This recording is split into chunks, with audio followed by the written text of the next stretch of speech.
Pontuação, para muita gente, é só um monte de regra chata, complicada. Mas e se a gente pensasse nisso de um jeito diferente? E se a pontuação fosse, na verdade, um código secreto? A arquitetura invisível que dá poder, clareza e até drama a tudo que a gente lê e escreve. Vamos desvendar juntos essa estrutura que é fascinante. E o mistério todo começa com o sinal mais famoso de todos, a vírgula. Uma campanha genial da Associação Brasileira de Imprensa lançou essa provocação perfeita aqui. E ela resume tudo, sabe? A ideia de que vírgula serve só para a gente respirar, bem, é aí que começa toda a confusão. E as consequências dessa confusão podem ser gigantescas. Olha só isso aqui. Com vírgulas, a frase "este juiz é corrupto" vira um diálogo. Alguém está falando com o juiz sobre uma terceira pessoa. Agora, sem as vírgulas, a frase "este juiz é corrupto" vira uma acusação direta, na cara do próprio juiz. Uma vírgula, num piscar de olhos, cria um vilão onde não tinha nenhum. Mas a vírgula não serve só para criar vilões, não. Ela também pode criar heróis. Em "isso só, ele resolve", a vírgula mostra que ele resolve esse problema específico. É uma pessoa competente, mas tira a vírgula. Isso só, ele resolve. De repente ele não é só competente, ele é o único que consegue resolver. Ele deixou de ser um técnico para ser um salvador. E se ainda resta alguma dúvida, olha esse último exemplo que transforma o desastre completo em triunfo. Vamos perder, nada foi resolvido.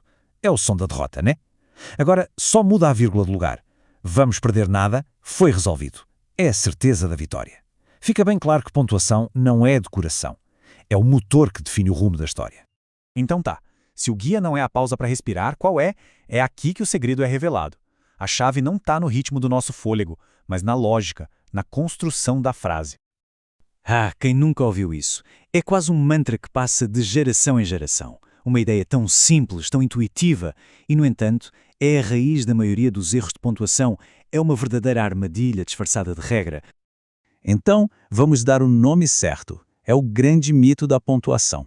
Usar a respiração como guia para pontuar é a mesma coisa que construir um prédio sem planta, só na base do "acho que aqui fica bom". A fachada pode até enganar por um tempo, mas a estrutura vai estar comprometida.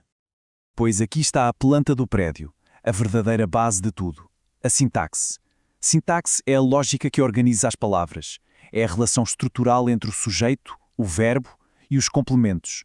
A pontuação existe para iluminar e respeitar essa arquitetura e não para interromper ela em qualquer lugar. Ok, com a planta na mão, vamos ver como a construção funciona na prática. Tenho umas duas regrinhas estruturais que, uma vez que a gente entende, funcionam como vigas mestras para qualquer texto.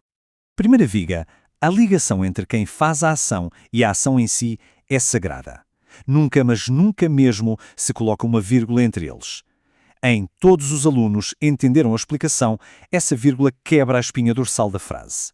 Todos os alunos, o sujeito, e entenderam, o verbo, são uma unidade de ação que não pode ser separada. E a segunda viga é igualmente crucial, é a ligação entre o verbo e aquilo que o completa.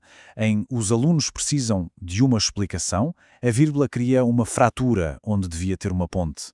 O verbo precisar exige, ele pede o seu complemento de uma explicação. Romper essa ligação é deixar a frase suspensa no ar, sem sentido. Certo. Agora que as fundações estão sólidas, vamos ver a mágica que dá para fazer com a pontuação. Imagina um poeta, indeciso entre três amores: Soledade, Lia e Íria. O desafio dele? Declarar-se a cada uma delas, individualmente, usando exatamente as mesmas palavras. A única ferramenta que ele pode mudar é a pontuação. O primeiro ato é para a Soledade. A pontuação aqui é limpa, direta. Digo que amo Soledade. Ponto. A vírgula que vem depois serve para introduzir uma negação bem clara. Não Lia. Não tem espaço para dúvida. O coração do poeta, aqui, pertence totalmente à Soledade. Mas agora, a mágica acontece. Com uma simples troca de sinais, o sentido dá uma volta de 180 graus. Digo que amo Soledade? A pergunta já planta a dúvida, que é confirmada com um não bem enfático. E de repente o foco muda. Lia, cuja bondade. A pontuação não só mudou o significado, ela literalmente transferiu o amor de uma mulher para outra. E para fechar, o golpe de mestre, a revelação final. Para conquistar a Íria, o poeta usa todo o seu arsenal. Ele nega a Soledade com uma pergunta, nega Lia com outra pergunta. E depois de nos levar por esse labirinto de negações, ele revela seu verdadeiro destino. Não, aspiro à mão díria. É absolutamente genial. A pontuação foi a maestrina de uma pequena ópera de emoções. Esse poema é a prova definitiva. Pontuação é uma ferramenta de design de significado. E esse poder não se limita à vírgula, viu? Cada sinal tem sua função específica na construção do texto. Vamos passar rapidinho pelas outras ferramentas. O ponto e vírgula, que cria uma pausa com mais peso para separar ideias complexas, mas que ainda estão relacionadas. Os dois pontos, que funcionam como uma seta dizendo «Ei, presta atenção no que vem aí», seja uma citação ou uma lista. E o travessão, que abre um espaço para um pensamento, uma ênfase, como se fosse uma janela no meio da frase. Cada um é uma peça com um propósito bem claro. No final das contas, a grande virada de chave é esta: parar de ver a pontuação como uma lista de proibições e passar a vê-la como a planta de um arquiteto. É a ferramenta que permite desenhar frases com intenção, construir clareza, criar suspense e garantir que a estrutura da nossa mensagem seja sólida, elegante e que cumpra o seu propósito. E com essa planta em mente, fica a pergunta. Ao olhar para um texto qualquer, o que a gente enxerga agora que não enxergava antes?